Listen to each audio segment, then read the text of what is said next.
السلام عليكم. الحمد لله تعالى نحمده ونستعينه ونستغفره ونعوذ بالله من شرور أنفسنا ومن سيئات أعمالنا ومن يهده الله فلا مضل له ومن يضلل فلا هادي له وأشهد أن لا إله إلا الله وحده لا شريك له وأشهد أن محمدا عبده ورسوله. يا أيها الذين آمنوا اتقوا الله حق تقاته ولا تموتن إلا وأنتم مسلمون. Indeed, all praise is due to Allah. We praise Him. We seek refuge with Allah from the evil in our soul and from our sinful deeds. Those who are guided by Allah subhanahu wa ta'ala, no one can misguide them. Those who are not guided by Allah, there is no guide for them. I bear witness that there is no deity, there is no God worthy of worship except Allah subhanahu wa ta'ala, and that Muhammad sallallahu alayhi wa sallam is His servant and messenger. O you who believe, revere Allah as He should be revered, and die not except as Muslims. Amma.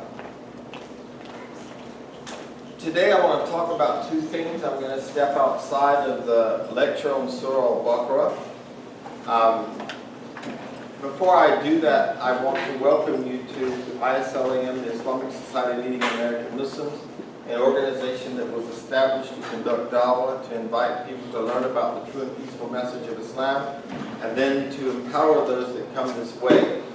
And we are here to empower all Muslims, whether you were born Muslim or you reverted to Islam, wherever you are in your faith journey, we want you to feel safe to come here without any castigation, without any indictment, without any criticism or discouragement. We're here to encourage you in your faith journey. Having said that, I'd like to welcome people that are here for the first time today. So on this side, Sister Mona, would you introduce yourself and tell us how you learned about the class?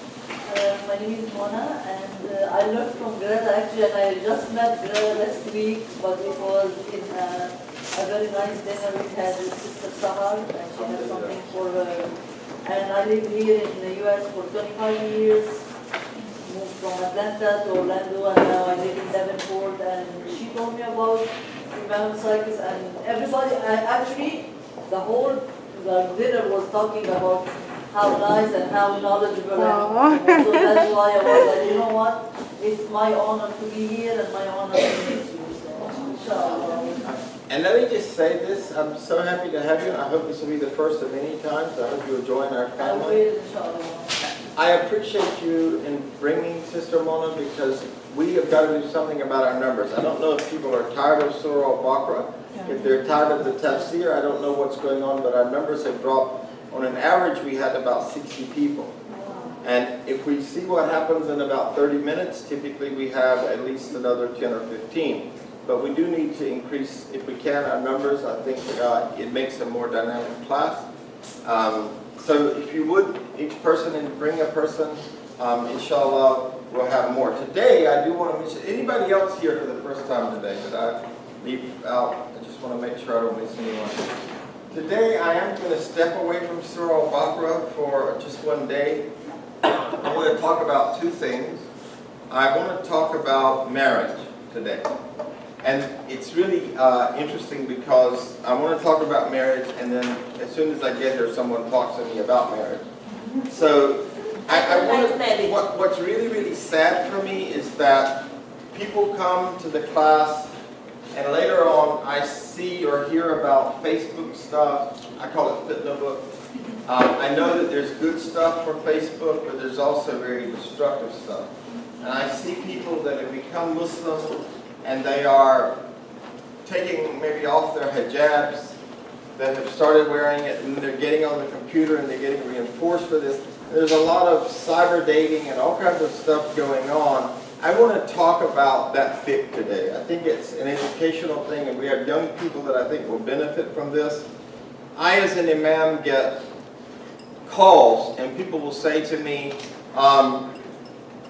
we want a niqab. And I'll say, well, do you know what that means? And they'll say, well, it means marriage. Yeah. And I'll say, well, do you know what that means? Because then they'll say, we want to have a walima, and they think that means engagement. And so there's just a lot of mix-up, a lot of ignorance in a nice way, and simply just not knowing. So I want to talk about that today and talk about the fiqh around that, because it really concerns me. I understand that the drive and the need for a partner is huge. It's so important.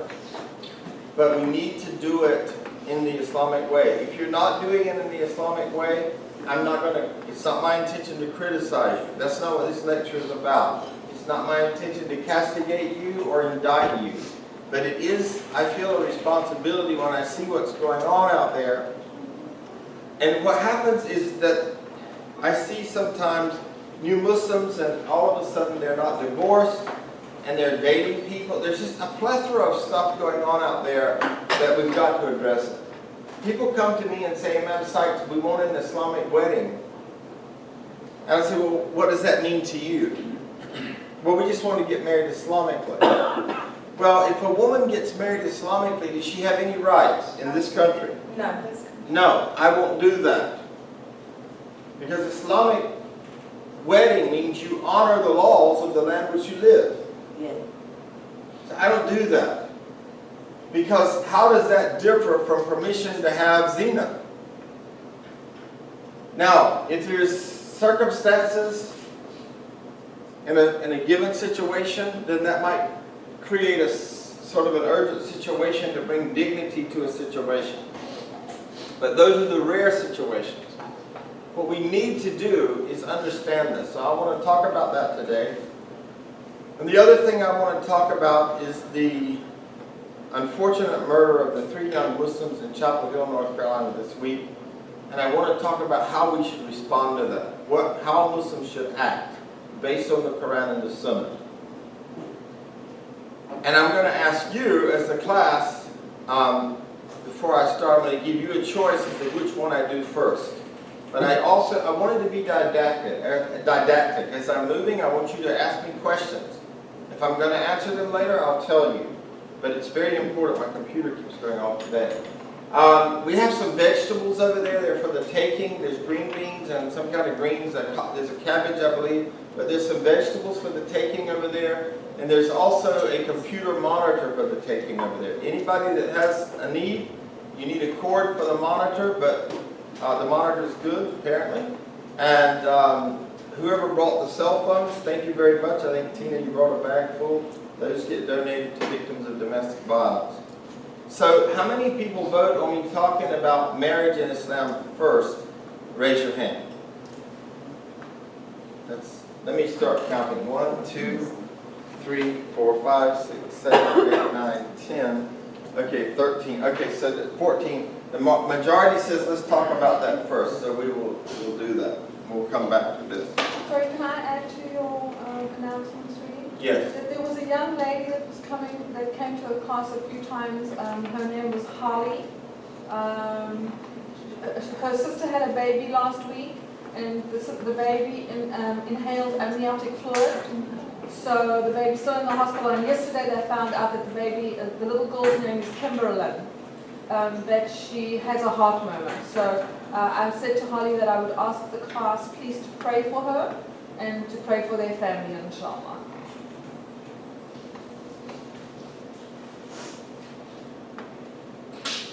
Can I ask one question? Yes.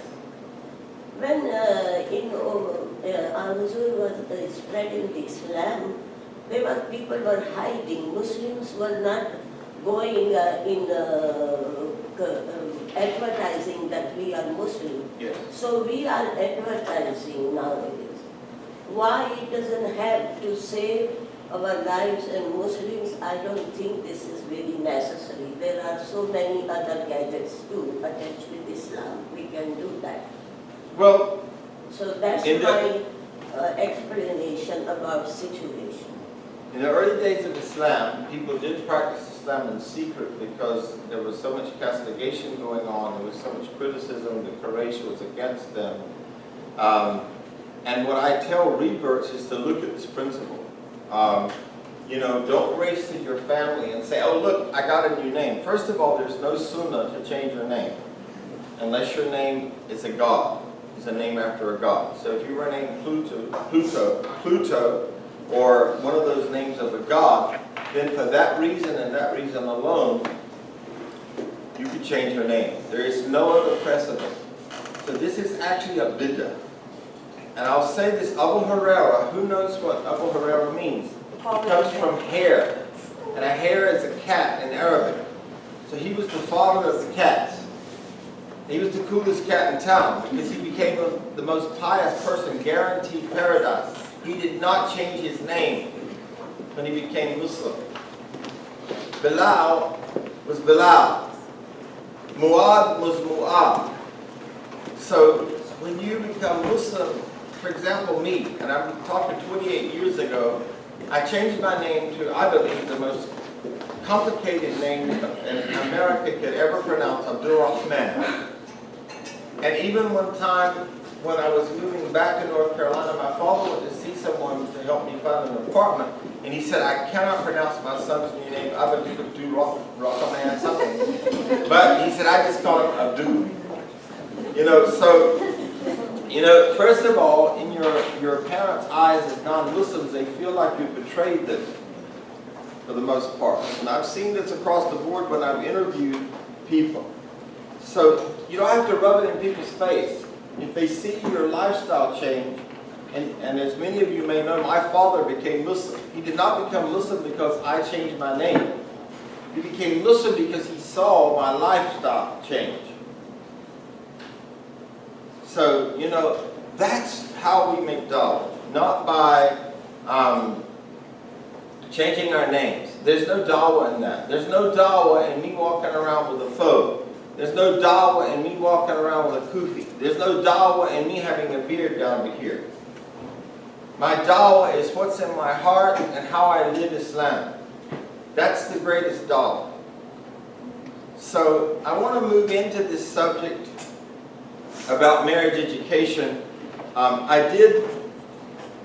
As many of you know, I have a graduate certificate in marriage and family, or in relationship therapy. And I see so many challenges. So inshallah, I'm going to start off by saying the vast majority of Muslims will get married. The Prophet Muhammad ﷺ said that the people, actually there is one hadith that says that people who don't marry are not from Islam. This is a very, very strong hadith.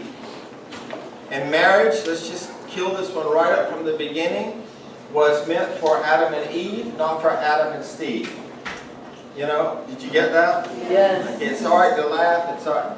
And I'm not here to condemn anybody. I'm an accepting and an affirming person, because all humans are inherently worthy of dignity, and that's from Allah. But when we talk about marriage and we're talking about Islam, we've got to talk about what Islam prescribes. And a zawj is a female for a male, and a male for a female. Okay? That's what a zawj is. Outside of your commitment to serve Allah subhanahu wa ta'ala, after you've done the shahada, there is no greater commitment than the commitment that you will make when you get married, because the Prophet Muhammad sallallahu alaihi wasallam said that getting married is half of your faith. And the way I'd like to demonstrate that is that prior to getting married, you can hide. You can tell people, you can come to the masjid and you can tell people that you're all this, that, and the other. And you can paint yourself up as the most righteous, greatest Muslim in the world. But that day that you get married and you consummate that marriage and somebody else is living in your life, they get to see everything. Because you can't hide with the person you live with. And it's interesting because the Prophet Muhammad sallallahu alaihi wasallam said in a hadith, if you want to get to know someone, travel with them. So when you actually go and you live with a person, you get to see a little bit more of that person. And there's the story that I often tell because, you know, bachelors, and I used to think this was bachelors, but I had to change it after I had 3 teenage daughters who at night when they went to bed, all the clothes just piled up, and then there was a mound of clothing in the bedroom that you would sort of dance around. So it's not just a guy thing. I thought it was a guy thing, but it's a guy and a girl thing. And then when you get married, one of them says, by the way, what is this? And everybody knows what it is. It's a pair of boxers or a pair of panties or it's a brassiere that was hanging on the shower. We all know what it is. That's a sarcastic way of saying, is this supposed to be on the floor? You can't hide anymore. So, our chromosomes were split at birth, and we are looking for peace. And Allah subhanahu wa ta'ala said that the way that we find peace and tranquility is in marriage. It says that He put mawaddah and rahmah there. But now, this does not come, folks, by osmosis. It comes by sustaining that marriage via the commands of Allah in the Quran and the Sunnah. Knowing your responsibilities. No, no one ever told me when I was embracing Islam that as a man you are the shepherd of your home. It was years before I found that out. And it's not about you're a dictator. Nowhere in the Quran does it say that men are dictators. As a matter of fact, it says in Surah An-Nisa that believers conduct their affairs by mutual consultation. And the Prophet Muhammad ﷺ sought his wife's advice even in matters of state. So it's not, I'm telling you what to do and that's the way it is. That's not Islamic. And there are many hadiths where the Prophet Muhammad ﷺ cooked in the house, cleaned in the house, and darned his own socks. And that's an old word, it means sewed up his own socks. I'm not swearing.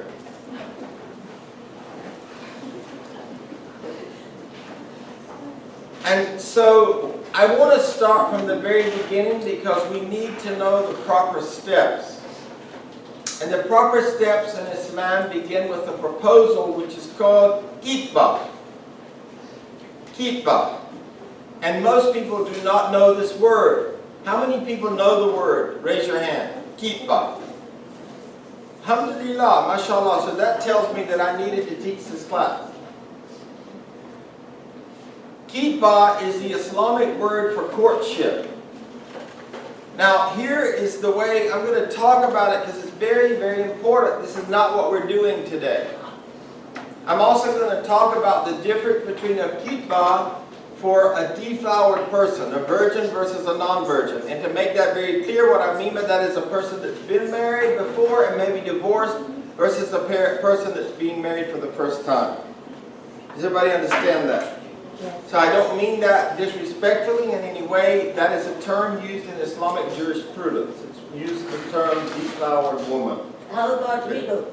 Pardon me? Widows. Widows are, if you're a widow, that means you've been married. If your marriage was consummated, then you are a deflowered woman. Your approach is slightly different. Okay? You're not considered a minor, Islamically. So, the way that this khitbah begins, we know that Khadijah, may Allah be pleased with her, engaged herself to Prophet Muhammad sallallahu alaihi wasallam. She sent a woman to him, a cousin of hers, to say, you know, basically, my servant that traveled with you when I hired you talked about your life and how you influence people. And how impressed he was, and how that as he traveled with you, he saw things he had never seen. Now, I want to say to my young brothers and to the men in the group that that's where we want to be. When someone goes to inquire about us as a prospective spouse, that people would say, well, when I traveled with that man, I saw things I never saw. I saw a Muslim unlike any other Muslim I ever knew. His manners, his adabs were impeccable. He prayed 5 times a day. He spoke to people in a courteous way, in a polite way. And the same way if we were to inquire about a Muslima. So I want to talk a minute about this khitbah, the way that it typically happens. And I'm going to use people in the audience just because it makes it more dynamic and more alive. So I have a daughter back there in Nasiha, my oldest. If Nasiha has someone that's interested in her, he's not supposed to be talking to her on the internet until he's talked to me. Because I'm her wali. I'm going to check this guy out. The wali is not an ego trip, folks. Nowadays, people brag about being somebody's wali, but they do nothing for them. The wali, as a father, is the one that does a background check on this guy. And the family does a background check on the girl. And they check this person out. So if this person's from another country, we start talking to people from that country. Can you find out how often this guy goes to the masjid? What kind of guy is this? What kind of girl is this? In this community, a very dear friend of mine's daughter was getting married. I had made a statement in the class that if any of my daughters were getting married and they used me the way Allah wanted me to be used, they would not marry anybody without me doing a background check. So when the guy came to her to ask for her daughter's hand in marriage, they said, we want a $300 check for a background check. This guy was a doctor and he had a record. A big record. So just because somebody has a PhD or somebody's a doctor, it doesn't mean anything, folks. It just means that they got through an obstacle course and got a degree in the university. I have 3 of those, but it doesn't speak to my character. It does not speak at all to my character. It might speak to my persistence, that I can get through graduate school. So the way it's supposed to work is that this man would come to me and say, I'm interested in getting to know your daughter. Then we would facilitate their meeting. Maybe a dinner. Now it shouldn't look like this, and I'm going to use these young ladies. I'm going to be Bassam. I'm going to D-roll as a Abdul Rahman, and I'm going to be Bassam. So one of the young ladies wants to meet Summer, right? Nada. Nada and Daniel. Where did I get that from? Okay. So they want to meet a young man, and so Bassam's like this. With the binoculars. You know? That's not the way, folks. That's not a shepherd. As a matter of fact, coach them into teaching them the questions to ask that that go deeply, that probe into who this person is. I give young people that come to me for premarital education 42 questions to ask this person. You don't get into that googie-eyed, psychological mumbo-jumbo that messes up your brain. Ooh, you're so beautiful. Oh, I can't wait to see what you look like without your hijab. Well, what does that tell me about your heart? I mean, this is get for rizzle for snizzle here. There are people that are walking around with hijabs and tofis that gossip and slander and do all kinds of stuff. Your hijab is not a determining factor of what kind of spouse you are, and neither is your topi or your thobe. So if you want that list of questions, I'll give it to you. But you ask open-ended questions. You get into the heart and the soul of who you really are. Talk about what they've been through in life and how it affected them, and how do you think it will affect your relationship. What is your vision statement for your life? What is your mission statement for your life? What is your mission statement as a Muslim? Not, you are so pretty. Oh, I can't think of anything but just how pretty you are. And you are so handsome in that shirt you got on with those pecs and those abs and all that. Oh my God, I'm just like, I can't even think. My heart's palpitating. I'm telling you folks, that's not the motivation. But it's real. People forget to ask the real questions because they're so stuck on the visual. That's right, but they wouldn't do that if they had the coaching. And this is why Allah ordained that you have a wali. A responsible person to go to help you navigate through this. Folks, let me tell you something. Left alone in dealing with this, you are going to get hooked up into your nafs. You're going to get hooked up into your desires. And let's think about it. if you were at home and you knew that if you even thought about dating, your father would kill you, or your mother would break the broom and the spoon over you. Then you go to college and you think, oh, I'm away now. Nobody can see what I'm doing. Alhamdulillah. And all of a sudden, the cute little fella walks across the lawn at the common. He's fine already. All you've got to see him walk across the lawn. Allah help us. But he's fine. Oh, she's real fine. That's a fine Muslim. And you get on the phone and you call your cousin. Oh, I love school. I'm in love with college. This is the best thing ever happened to me. Alhamdulillah. But you aren't in love with school. You're in love with what you see. And that sounds like food. So, I want you folks to really process what I'm saying today. I'm having fun with this because we need to. But it is a big problem. You know, when I go to churches, one of the questions I get asked is, do Muslims date? And I say yes, but we're not supposed to. But the reality is it's happening. And it's really, really affecting our lives. And so I feel like I've got to share with you what I'm seeing as a marriage therapist. If you start your relationship, the foundation of your relationship, calling it Islam, and you are dating, the foundation of your relationship is going to be problematic because it is not being built on something solid. So many people come to me, and when I say to them, have you had premarital sex? They say to me, well, it's according to how you define sex. And I said, well, I didn't know I was speaking to Bill Clinton. And so it's a problem because there is no sex outside of marriage. No matter what adjective you put on front of the word sex. And I'm going to leave that to your imagination. Because there's some people that actually believe that there are certain acts that they can do and they're still virgins. And I'm talking to males and females, folks.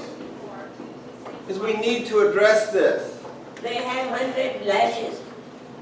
I don't want to beat anybody up. That's not the idea here, but I want to love you enough to teach you what I'm seeing out there. Because if you start your relationship on something that's contrary to Islam, don't call your relationship an Islamic relationship. If you're hooking up and you're going out on dates, don't call it an Islamic relationship. Because it's not. It's not a keeper. It's an American westernized dating. That's what it is. Dressed up mutton to look like lamb. Yes? A lot of Americans are, they think that with the wali, it's more of oppression than it is for your protection. And so they say, oh, you guys are just oppressed. This is a way to control the women, to keep them from being themselves and who they are. And it has absolutely nothing to do with that. With the way the world is and the people out there, you want someone to have that, your best interest at heart. Right. People want to protect you from all the things that are out there, especially with what comes with dating. And let me say this particularly to the women under the age of 22 and the guys under the age of 25. And I say this with all the love and respect in my heart. Your frontal lobes are not developed. Your capacity to process is not there. In other words, you aren't working with a full deck of cards. And I mean that with respect. Because when you get in a car at college with that girl that you think is the finest Muslim you've ever seen in your life because she's pretty, and he's the finest Muslim you've ever seen because he's got pecs and abs, and the hormones start going, this part of your brain will not work. And I'm saying that with love. And once you go so far, this whole brain shuts down for men. Because the blood leaves this brain, travels south to the South Pole, and when it travels to the South Pole, this brain does not work. It's physiology and biology. And then don't tell me I'm beginning my relationship, mashallah, Islamically. Because you are being deluded and deceived. The Prophet Muhammad ﷺ said in Al-Ra'id in Surah 13 and 38, and we have surely sent messengers before you, O Muhammad, and granted them wives and offspring. So marriage was a practice of prophets. There's no place for celibacy in Islam unless you aren't married. Everybody heard that, right? Say that again? There is no place for celibacy in Islam unless you aren't married or unless you have reached an age where you are no longer interested. We are not monks and we're not priests. It's not the way human beings are designed to be. It's an instinctual drive that needs to be taken care of. And what we're doing today is we're telling children, get your PhD before you get married. And meanwhile, every single day on the campus of these colleges, these beautiful men and women are walking by them and they're being tempted and they're falling, and then we wonder why they detach from Islam.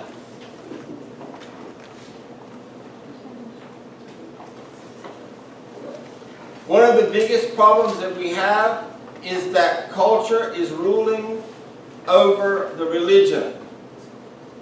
People love to look at the verse in the Quran in Surah Al-Rum, and I wish I had a Quran with me. I believe it's verse 30 and 32. May Allah forgive me. It's somewhere around there. But one of the verses, thank you, brother.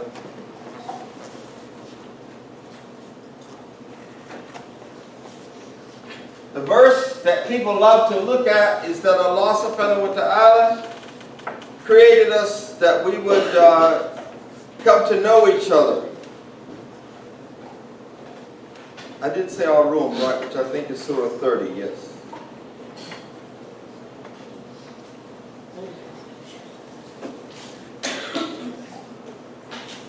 What's happening is that people are saying, my son or my daughter will not marry anybody but someone from my culture. Now I want you to listen to this verse and tell me if this is healthy.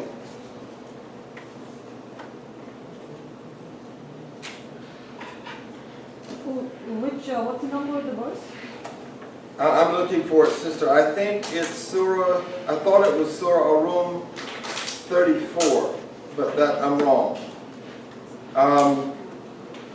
Do you remember where it is, Lorraine? It's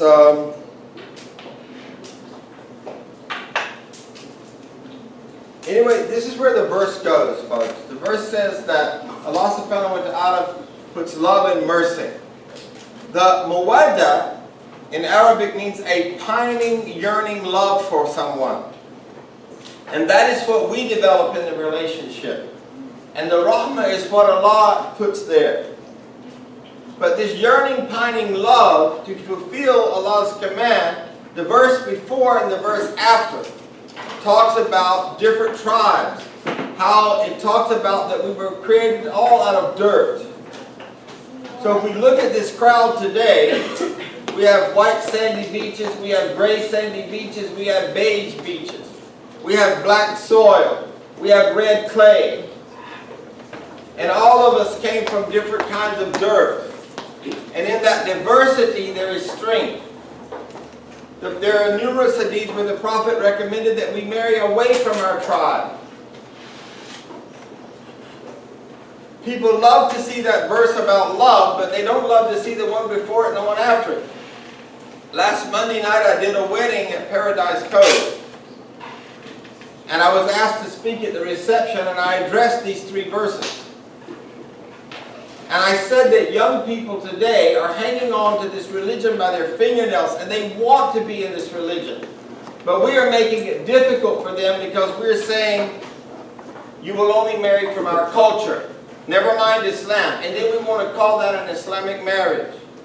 As an imam, every week I get calls. And they say, oh, we'd like you to marry us. And then I'll say, well, what do you mean?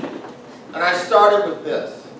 And some people will say, well, we want an Egyptian wedding, or we want a Pakistani wedding, or we want a Bangladeshi wedding, or a Moroccan wedding. And I'll say, I don't have a cheesecake factory for you to choose from, menu. A wedding is a wedding in Islam. So I want us to talk about this stuff. If you have questions, I want you to ask them. Because we are really getting away from the beauty of what Allah subhanahu wa ta'ala has created in this sanctimonious thing called marriage.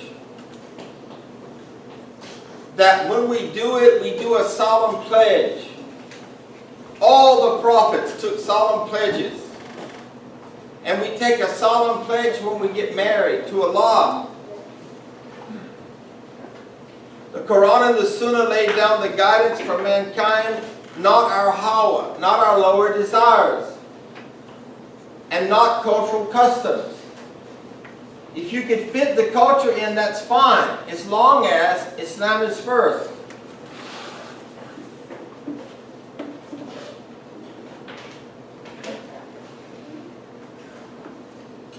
There are many eras, and I just want to share this for my sisters. You can read along with me.